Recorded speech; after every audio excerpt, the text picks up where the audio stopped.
Welcome to Talking Heads on USA Global TV, starring the one and only wonderful Dr. JACALYN. It's a prestigious place where world-class influencers and experts meet, and where you'll find the most trusted advisors and coaches for all things in life and business. Visit usaglobaltv.com to sign up for our newsletter, get the value you need, and be first in line to learn about events and giveaways and other valuable content. Connect with us. Email Dr. JACALYN at usaglobaltv.com to talk about how you can become part of USA Global TV. That's USA Global TV, where the doctor is always in. Hello, everyone, and welcome to USA Global TV and radio. Yes, it's official. As of last Friday, we now have our own radio platforms as well. And I found out from our broadcast engineer yesterday that we had 8 countries listening to us on the radio. So we really are truly global. And that's all as a result of you, our loyal followers. So thank you so much. I'm Dr. JACALYN KERBECK, and our show today is Adversity to Awesome. And you may think to yourself, why did you come up with this name? What's this show about? Well, it's actually in alignment with my new book. Yay! It's coming out next month, Adversity to Awesome, and it features people who have shared their true life stories of sexual assault, addiction, imprisonment, and so much more. And I've gotten to know all of these people. They're my friends, and a lot of them are people or team members here at USA Global TV and Radio. So thank you to each and every one of them. You get to read their story. Today, we have an amazing guest, someone who is so familiar with producing and taking someone's story and helping them to create it and share it with the world, helping women find their power, helping people walk through the door to find their passion. Women gone wild, you might say. She has an incredible history herself. I don't want to give all of it away, but she truly has. She's seen what it's like in the corporate world. She's worked hard to make things happen. And then just when she thought that something amazing was taking place, it was taken from her. But she didn't let that keep her back. No, she did not. She is out there every single day helping women like you and me walk into our power. Let us welcome to the program, Amber J. Lawson. Hello. Hi, Dr. JACALYN. How are you? Woo, so good to see you today. Super excited to meet you. Yay. You are so amazing. Well, thank you. I was doing a lot of research before I met you, and I'm so excited that you're on this platform, and I can't wait to hear part of your story. We actually have a new show coming up that I want to talk to you about. It's a panel. It's all about women, by women, for women, but that's another story. I love it. So today our show, as you know, is Adversity to Awesome. And we know the awesomeness about you, and I'm going to share some of it and have you speak to it as well. But what you've accomplished during the pandemic itself is major, but it started long before that. So if you would just take us back to when you were in your corporate world, or maybe even before that, and then I'll talk about some of the highlights since then and have you weigh in on them and share more with our audience. Well, I have to tell you, it's perfect. I am at home in my family's house in Raytown, Missouri right now, and it's divine timing in that I chose how I was going to navigate life in a moment when I was transitioning from middle school to high school, and I didn't make cheerleader. And I made up a story about myself that I was not pretty enough and I was not thin enough. And so I was going to do everything in my power to succeed in life. And I was going to have the most accolades at the back of the book. Well, so it's a story I will spare you today, but I got all the accolades at the back of the book. I became cheerleader. In fact, I was spirit queen. And that is how I chose to navigate life. To do, my value was equated to what I did in life. So out in the world, I was a performer. I had no control. So then I became a producer, right? And I moved my way up the corporate ladder to the point where I was running all of content at AOL. This was my dream job. I loved it. I was in charge of like a $10 million budget. I oversaw 100 people in New York and LA. I ran these massive studios. I was in charge of all the content. If you can imagine all the content that's on AOL, right? This was what I thought I was made for. This was the penultimate of my career. And I did not sleep. I was drinking. I was sexing. I was doing it like a man. I was powering through. I thought 80-hour work weeks, I am winning at life. And then I supported the merger between AOL and Huffington Post. And I remember it like it was yesterday. It was during the Super Bowl that year. I was on a plane to New York because I live by coastal. I got to my hotel room. I was living at the, oh, what was the hotel? So, like, it was, I thought I was living my best life. And the next morning, they announced this merger that I was not a part of at the Super Bowl. Like, I didn't know it went down. I was on the inner circle up until it went down. I got to the office in New York the next day, and there Ariana Huffington is with Tim announcing the merger of Huffington Post and AOL. And I was like, yes, I had a hand in this. Empowerment, women on top. Yes, yes, yes. Little did I know that this was going to be my demise, that this was going to be me publicly, or at least I thought, humiliated, knocked off the throne, taken down in my moment of my highest high, knocked off my throne. And what I could not understand when this all happened. So, as you know, mergers happen and acquisitions, and people are let go. And so there was a big letting go. And it didn't even dawn on me that I would be let go. I am in the management team. I'm a leader in this organization. I make massive decisions that impact a lot of people. And they fired me. And that was it. And I couldn't reconcile that I had done nothing wrong. In fact, I was killing myself at this job. How could I be taken down? And so it took about 2 years to grieve that.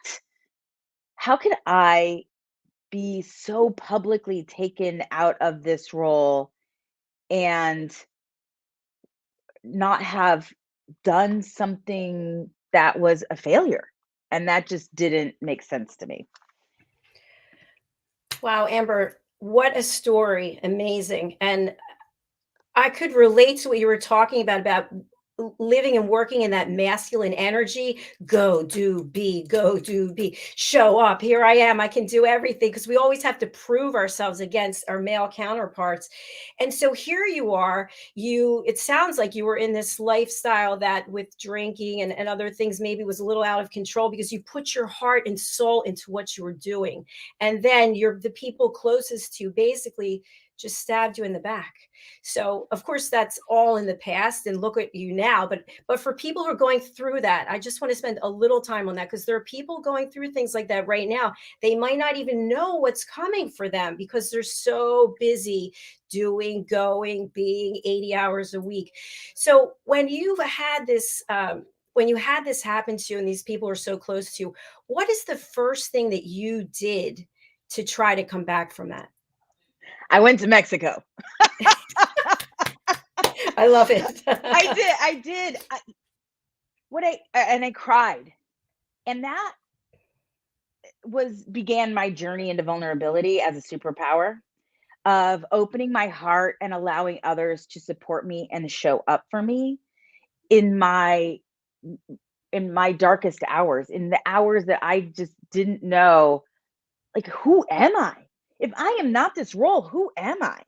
And how do I even figure out who I am?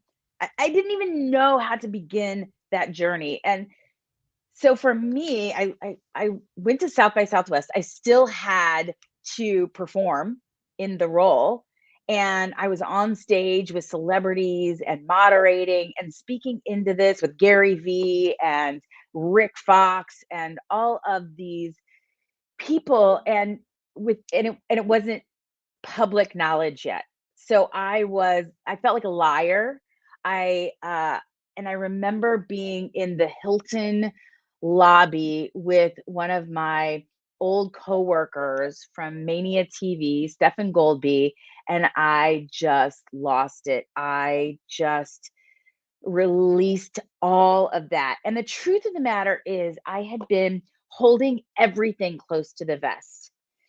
Little did I know this was going to be my journey of vulnerability as a superpower. I had in my journey of doing it like a man, of navigating this corporate world in my masculine, which I was really successful at. Like, I don't want to, I'm not bashing being in your masculine and getting stuff done, but that getting stuff done is your masculine part of you. And if you're atrophying your divine feminine, there is an imbalance, and it eats away at us.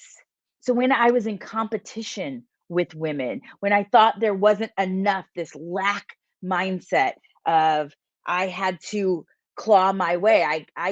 There could only be one woman in the boardroom. There could only be one woman on the dais table, and it was going to be me. And those who are crying or supporting each other or bringing each other up, what are you talking about? There's only room for one. Crying and vulnerability is weakness. And so I sucked it up. I didn't know there was another way to navigate life, to navigate my career, and it was eating away at me. So what I was leaning into working more hours, doing more, doing versus being in my beingness, owning my intuition, slowing down long enough to listen to myself.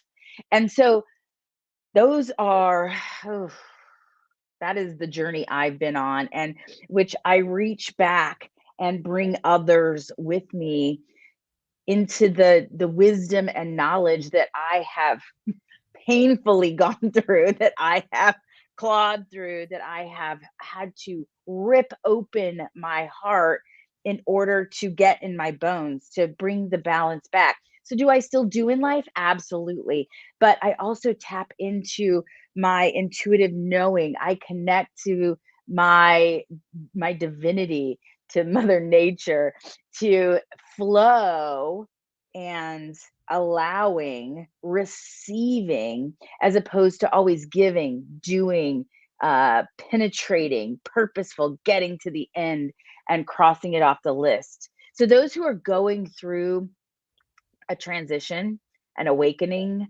a awareness that, wow, what used to work for me, what made me successful to this point is no longer working. And opening oneself up to new knowledge, new possibility. I mean, that's the cracking open of the heart, the cracking open of the heart, and listening, because everything is inside of us. You know, everything that we, for us, the universe is conspiring in our favor. What is meant for us, it's out there, it's for us. Are we willing to receive it? Slowing down long enough to listen to what is divinely ours. Does that sound too woo-woo? Does that sound No, tactical? no, I'm tracking right with you, and I really appreciate your authenticity. Thanks for sharing that. I retired from my corporate career in March of 2020, and I had 3 autoimmune diseases that I never really related the fact that, oh, I'm just doing what I need to do, traveling all over the world, getting my 6-figure paycheck, but I was sick all the time. And when you finally open your eyes and realize, wait a minute, maybe this is related to that, and then you break free and you go out and try something else, which is scary, right? Scary, but we need to walk into our power and find our passion. So I want to talk about the goddess process, but before that, I love on your website and what I've read Amber J is a recovering international media executive, philanthropist, and co-founder of Comedy Gives Back, and committed to women going from burnout to on fire in your emotional intelligence mastermind. So can you just tell us, what does that mean, recovering? Why include that? What do you want people to know? I want people to know that we have chapters in our life, and each chapter brings us to a new wisdom and a new awareness.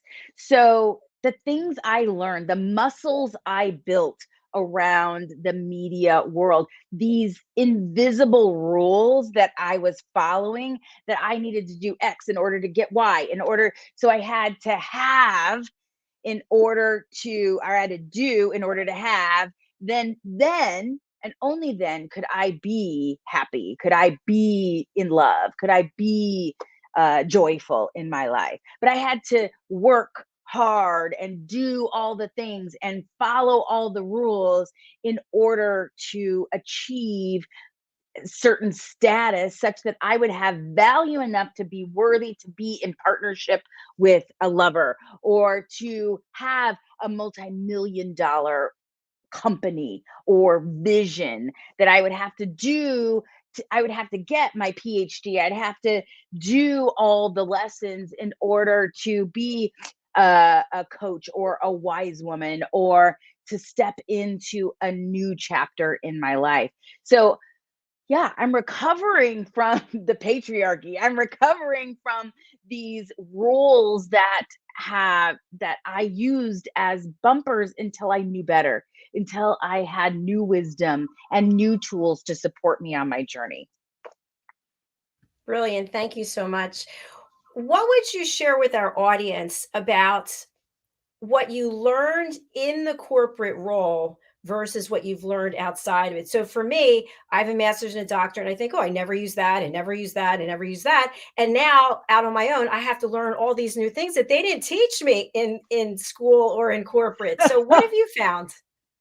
Well, what I found in the corporate world is a high percentage of the people, not everyone, but there were a lot of people working to maintain the status quo in order just to keep their job. So they were making a lot of money, and they were doing everything in order to keep their job, to keep above water, to just survive.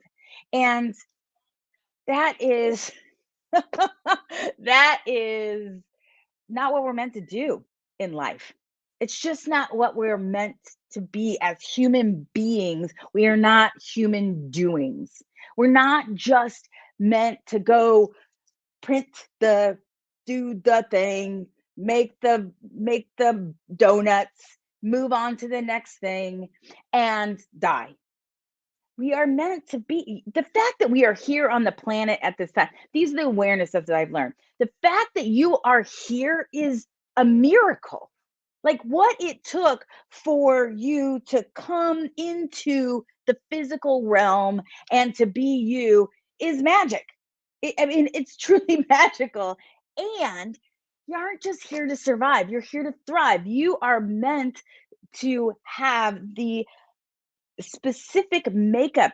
Only you are having the thoughts that you are having, that have the inspiration, that have the gifts and talents that are meant to live on the planet at this time. This is what is moving us forward as human beings. So once we lay that down, the shoulding all over ourselves, the doing, and we step into, oh, my zone of genius. Have you heard of that? So I use this in the Women on Fire curriculum. We use 3 books, and one of the books is The Big Leap. And so there are upper limit problems. We all have them from time to time, where we self-sabotage. But there is our zone of excellence, and there's our zone of genius. And so what I heard from you is you had a zone of excellence. You were jet setting around the world. You were excellent at your job. You did that really well. But your zone of genius is here, bringing people together to share their gifts, their specific expertise in the world, such that we all, you create the ripple effect on the planet. right? And that is when we're in our zone of genius, when we choose to step into what's meant for us. And for some, that's very early in life, and some it never happens, and some it's much later in life. So, yes, Very true. Thank you. And we all know people, and it could have been us as well. You get up, you do this, you do that, you do this, you do that. You come home, same thing over and over and over again. No joy, no spark. And then when you finally kind of like take off that coat and shed and go, "Way, here I am, world. Look at me now." and that's So, terrifying. That's yes, it is terrifying, right? terrifying. It Like is. me, I gotta be me. That's so vulnerable. What if people don't like me? What if who I truly, I mean, that's our biggest fear, right? If you actually see me and you don't accept me, you don't love me for who I am. Like I put up this big old facade of perfection or what I think I'm supposed to do in order to fit into society. And then you see the real me and it's too much. It's you don't love me for me. That's what I was afraid of. That was soul crushing. I was like, I don't think I could come back from that. But that vulnerability, seeing one's heart, being our authentic self is what we crave in each other. That's where the connection is. That's where the juice is. So being courageous enough to show up like this is me, and you can choose you can choose into this or you cannot. And I'm okay. And I'm going to be okay no matter what. Yes, I agree with you. And when we do take that jacket off, sometimes it's maybe one sleeve at a time. We go, "Hey, let me put this out there and see what you." Oh, put the jacket Yeah. back on. Yep. Not everybody's going to go, "Hey, come on in. I'm thrilled to," and that's okay because we're not meant to have those people in our circle. So, a question that I would love to have you answer is, what role does comedy play in your life? Because it's a pretty significant part, it seems. And when did you incorporate it into sort of your being and how you help other people? Well, it is my being. I I am grateful that I am a joyful human, right? That I was raised in a joyful household and that humor is baked into who I be. And I'm sure before the age of 7 that something happened and I used humor and it worked. And so humor has been a through line in my life. I was voted class clown in my high school. I mean, it's definitely who I be in the world and how I've navigated the world.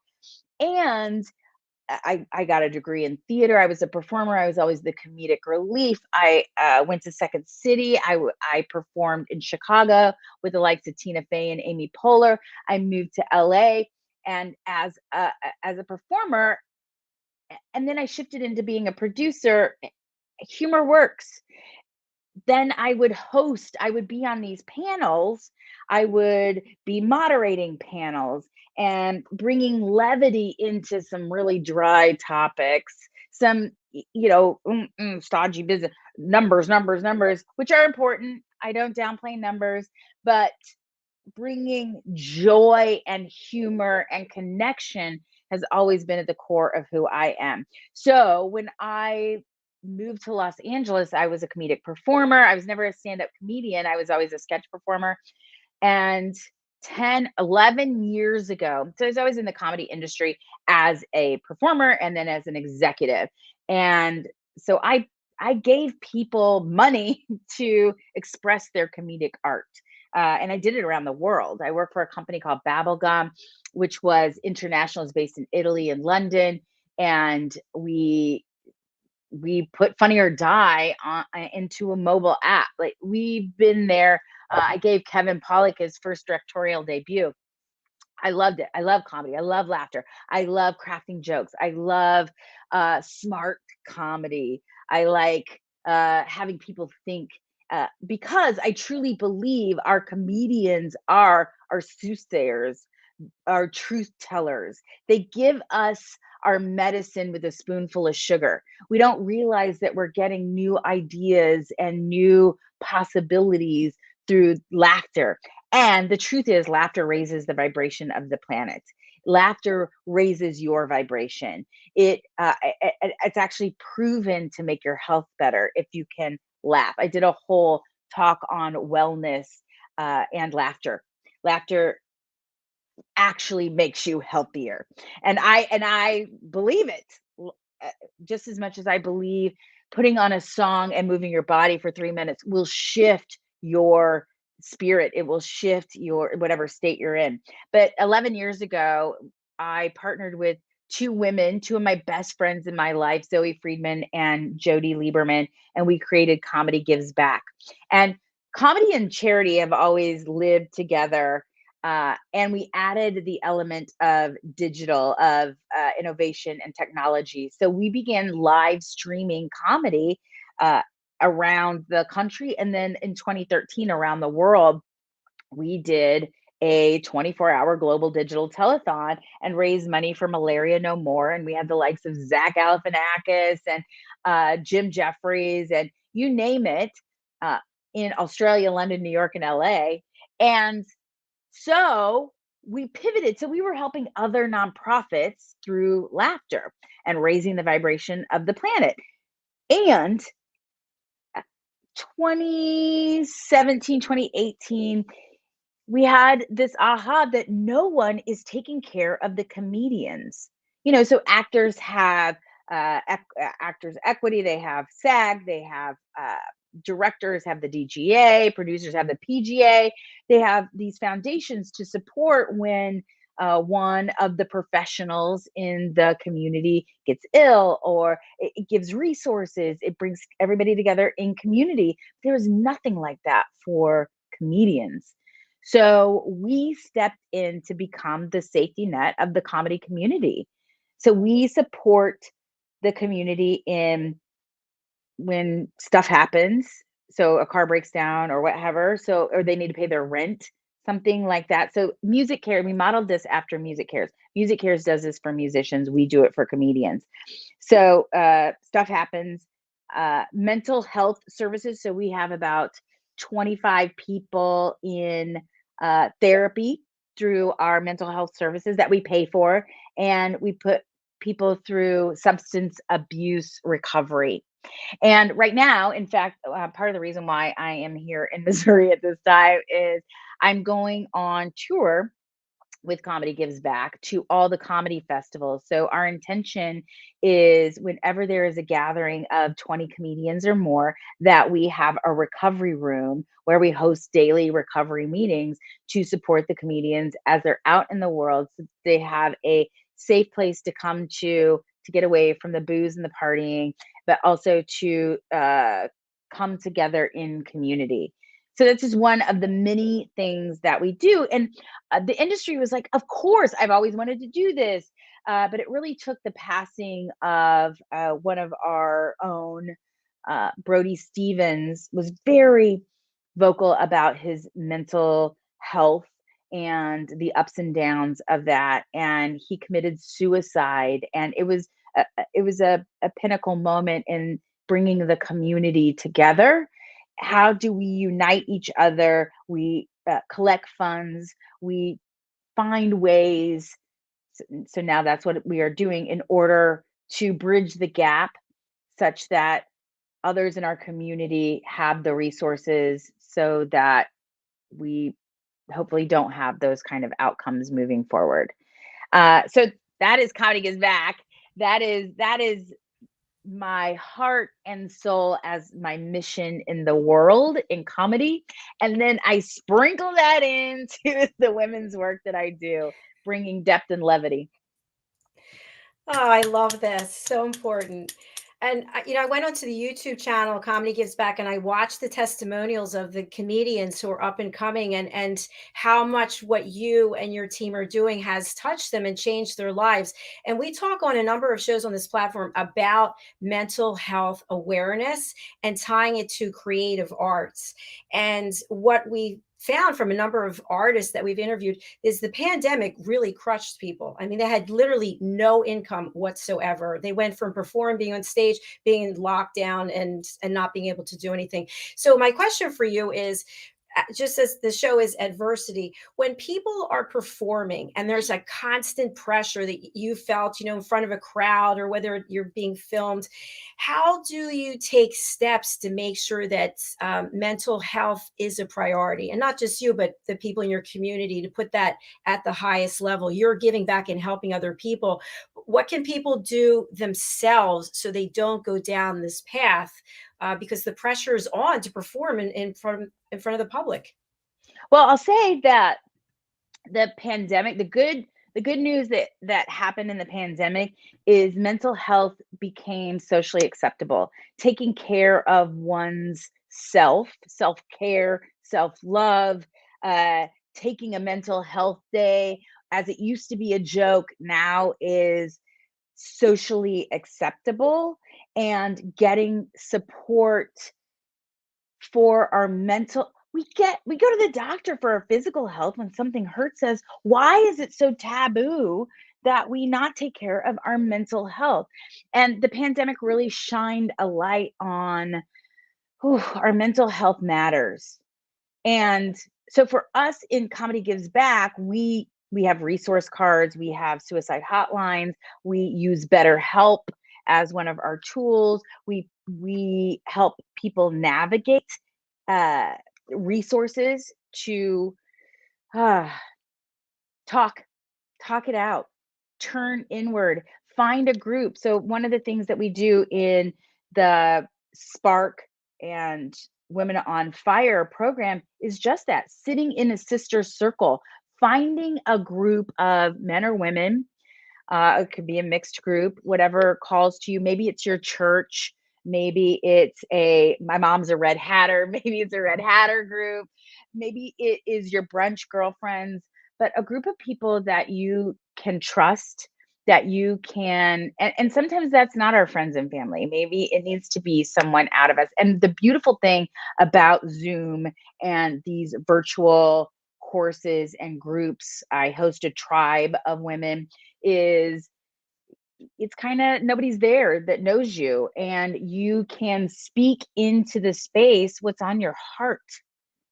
And what's beautiful about being in groups, this is one of my breakthroughs, is one-on-one therapy did not jive for me. I was like, I kind of sit in my own whatever, what I found in being in groups of people who are in safe space, choosing to be in this container and to open our hearts and to share what's on our hearts. And what is revealed is what's happening in the I is happening in the we is happening in the all. Other people are having the same, maybe it doesn't look the same, maybe it has different colors, but are having a similar experience to what I am having. And that means I'm not a weirdo. I'm not a freak. I am a human being having a human experience, and I hurt. There are things that I need to express, to get off my chest, to get off my heart, in order to move through it. And that's just it. We push it down. This, our society has told us for so long to shove it down, power through, good girls don't, suck it up, all the things. And that creates dis-ease, as you were talking about, right? That's where our autoimmune disease pops up in our body. Our body informs us what's going on. And these circles, literally, even just listening to someone that you can relate to, just has our shoulders release, has our nervous system calm down, release. I am not alone. I am not the only one going through this. I don't have to have shame around this. And then from that space, right, then you can go, oh, maybe I need support over here. Maybe I just need to move my body. Moving your body, taking a walk around the block, dancing for one song, as corny or as goofy as that may sound, shifts our state, releases the stuck areas, those emotions that have been stuck down. It gives them outlets to release, to have it bubble up, to even know I use the 3 C's in everything I do. Clarity. I have clarity that, oh, I have this feeling. I have this issue. I have a something stuck. I have something to express. I have anger. I have frustration around this. I'm afraid. I have shame around it. So clarity on what is going on. But that takes moving my body, choosing into a group, opening yourself up, meditation, slowing down long enough to listen and get clear. The second is clearing, moving it, clearing it out. That may mean punching a pillow. It may mean swamping. We do swamping. Anger is so looked down upon in our society, especially for women. Anger is suppressed radiance. Ugh. We have so much suppressed radiance in our culture. That is what I am here to do, is open up that divine feminine. And then the last is committed action of the 3 C's. What do you get to take moving forward? Maybe it is sitting in a group. Maybe it's walking every day. Maybe it's a meditation practice. Maybe it's a morning routine. Maybe it's eating cleaner, eating healthier. So that is some tools that can help navigate when this bubbles up. Especially, I came from Raytown, Missouri. We didn't have these tools, and it wasn't because my parents kept them from me or our town kept. We just didn't have access to them yet. And now our culture, our society is awakening to more tools, more possibilities to live a fuller, expanded life in our true, authentic self. Hallelujah and amen. I love that with the 3 C's. We're going to take a short break. When we come back, I'd love for you to share with us when a woman reaches out to you, she wants to step into her power and hear more about the goddess process. What does that encounter look like? What can people expect? How does that sound? Fantastic. All right.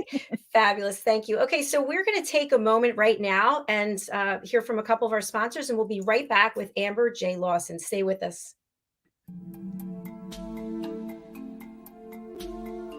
Take a moment. Take a moment. Take a moment. Take a moment. Take a moment. Take a moment. Take a moment. Take a moment. Take a moment. Take a moment. Take a moment. Take a moment. Take a moment.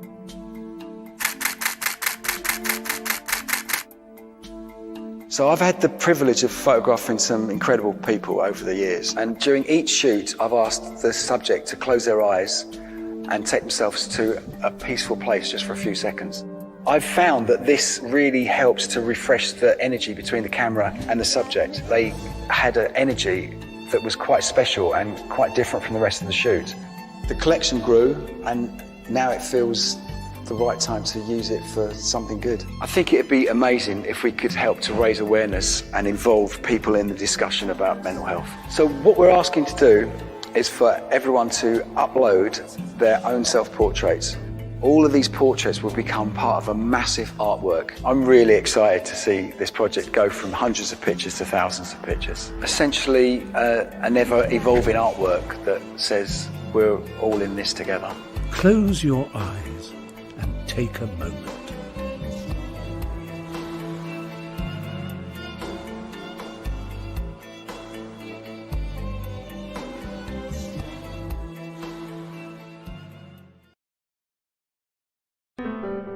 Hello, boys and girls, and welcome to Story Garden. Your host, Diane Boehm. I'm so happy to have you here today. Diane Floyd Boehm tells wonderful stories that warm the heart, spark the imagination, and unite people and families across generations. For children, Diane's Harry the Camel connects with all of us who've ever wondered how different our lives might have been if only we'd been born something better, like a wonderful horse instead of an ordinary camel. In the end, we all learn along with Harry that there's nothing better than just being yourself. Diane's Little Girl in the Moon looks down on earthbound children and wonders if they know she's just like them. A story of love, home, and the bond between mother and daughter, its powerful theme that we're each of us different yet all of us the same plants a seed in children that promises to blossom within a loving and trusting grown-up.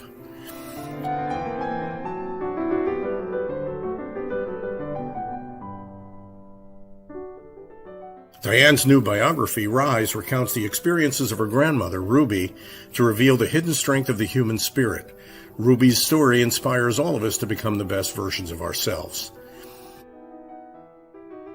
You'll find all of Diane's delightful books and much more at dianefloydboehm.com. Visit dianefloydboehm.com. That's dianefloydboehm.com.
And so we're transitioning into calling it the 30-day signature spark program. It's a 4-week program. It's intense.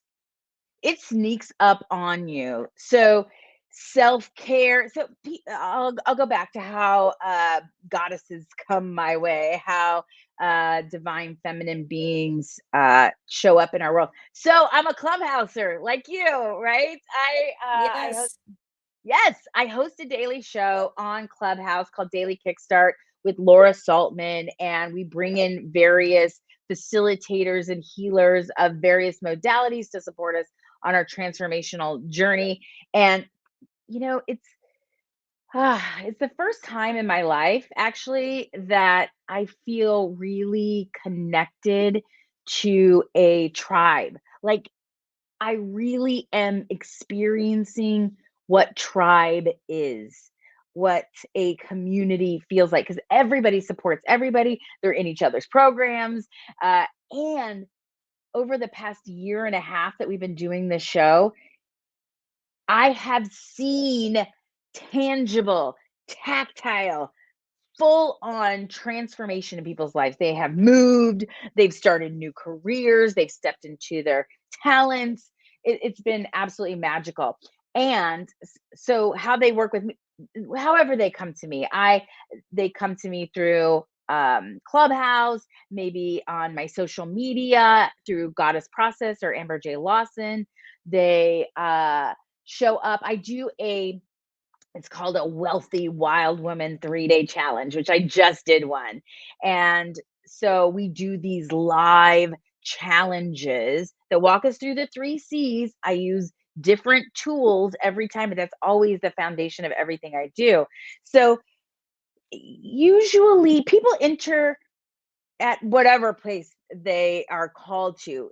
If they are starting a new chapter in their life, and we step on a call, we do a 30-minute call, and we assess if what they are up to in their life, they're really ready to transform. I have them step into the Woman on Fire 7-month mastermind.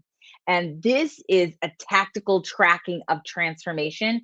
And at the end of 7 months, like if you're starting a new business, I have women in there who are writing a new book. I have an artist who's now at the TED Talks right now, being the artist in residence. I've had women have their second child, manifest birth, a pregnancy and birth in this 7-month process, but doing it in a container of other like-minded women, of other women who are on this journey, so that you can see when you fall down, when you what gets in the way of you stepping into your full gifts. But for some, that might not be where they're at, right? They may be just dipping our toe into transformation, into self-awareness. And so I have a tribe, which is our ongoing connection. We do sister circles. We meet once a month, sometimes twice a month. I'll throw in an extra one, and we'll do a process, an hour of power to tap into our hearts, to move our bodies, an exercise to expand their knowing. And then I always do a full moon ceremony. We just did one on Wednesday for this Libra full moon, to get the 5 things you need to know about this full moon, to again do the 3 C's. Clarity. Full moons illuminate what's working and what's not working. We have clarity of what's working, and we get to celebrate it, because how often do we just move on to the next thing? Always, like, on to the next thing, on to the next thing, on to the next thing on the list. Clarity on what we've accomplished, and then what's not working. So then we get to clear it, right? Release it, let it go, burn it, put it on an altar, whatever that is, identify it, so that we can release it and let it go. And then from that clear space where anything is possible, infinite possibility, we step into committed action, committed, aligned, right action, not just doing for doing's sake, but for what is actually moving me forward into what I say I want in my life. And then we have the 30-day container, which is the Spark 30-day intensive. 4 weeks. That is like jumping into the deep end. And it starts with self-care, and it always kind of sneaks up on people. They're like, oh, well, I'm going to take a bath. I'm going to meditate. Maybe I'm going to walk around the block a little more. And then we dig into prosperity and abundance, and money equals self-worth. And we really confront, what am I willing to allow? What have I been willing to allow in? What have I been willing to receive? And that we just use money because it's what we've agreed upon in our society. It's a finite thing. It's a defined thing. And then relationships. Time is intimacy. Am I always running away from deeper connection? Do I even know what deeper connection is? Who am I spending all of my time with? And are they even someone that I'm aligned with? Whether that's my family members, whether that's a coworker. I mean, how many of us spend time with our coworkers and it's like our practice life? We don't consider them our real friends, our real influence in our life. But if we're spending 8 hours a day with these people, they are impacting our lives in a massive way. And then see community and contribution. What is your purpose? What are you here to do in your life? What is that zone of genius versus your zone of excellence? So that's the whole world of the Woman on Fire. And my vision is that women get to have peace on earth in our lifetime. I believe it begins with the divine feminine in each of us. Women are the consciousness of the planet. And the sooner we are able to tap into our emotions and come from open-heartedness, divine feminine is community. It is coming together. It is oneness. Everyone is one and not separate. And when we come from that, there is abundance for everyone. We all get to be loved. We all get to be nurtured and nourished. Hallelujah. Yes, it's so beautiful. So I love that. How can people reach out and be part of your process, part of your tribe, part of getting to be in contact with you and just enjoying your energy and the passion that you have? Well, slide into my DMs.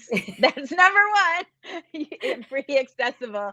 Amber J Lawson on any platform, and please mention USA Global TV. Let me know that we were on here together with Dr. JACALYN. I would love to set a 30-minute one-on-one call if this is something you are called to, and we can figure out where you are at on your journey.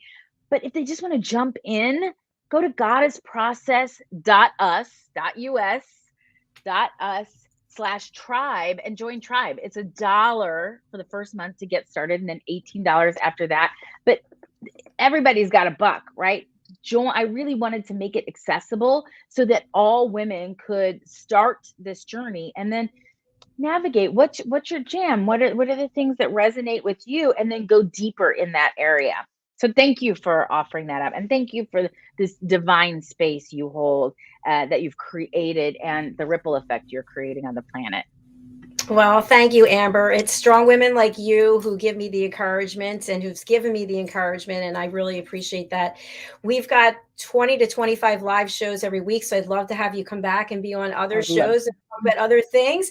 And then I will reach out to you to see if you want to be part of this panel. We have women from around the world talking about empowering women and women's issues and what that looks like. So I'll be in touch with you.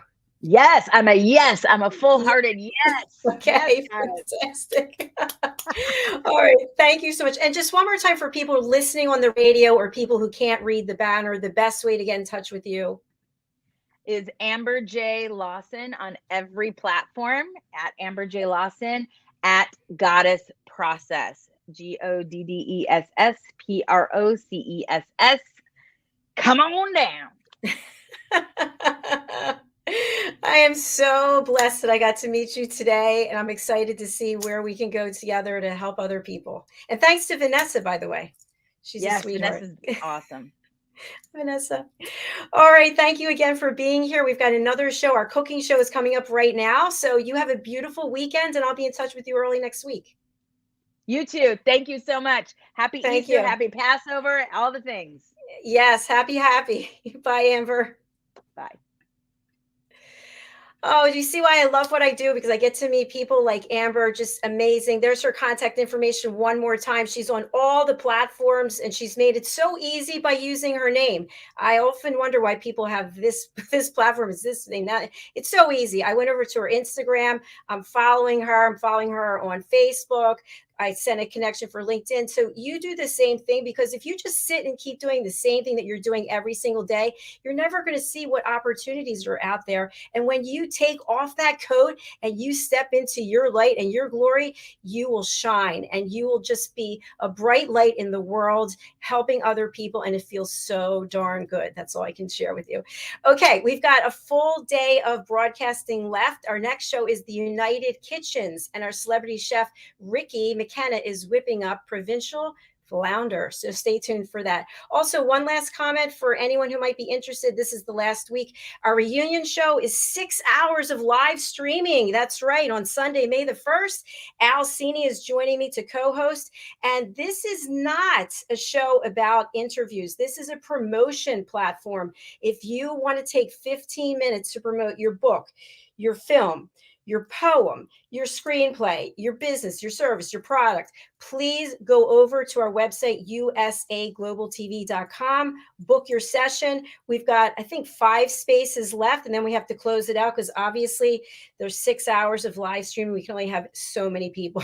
So I hope that you'll join us. And if you are ready to get with Ricky and what she's cooking up, we're going to be talking about the importance of foods that are good for anti-aging. And our guest is Annie Bush. She is also our co-host here on Loving Longevity. So I hope that you'll join us. We'll be right back. Stay where you are. I'll run over to the other studio. Thanks again. Thanks, Amber. Thanks, Vanessa. Bye.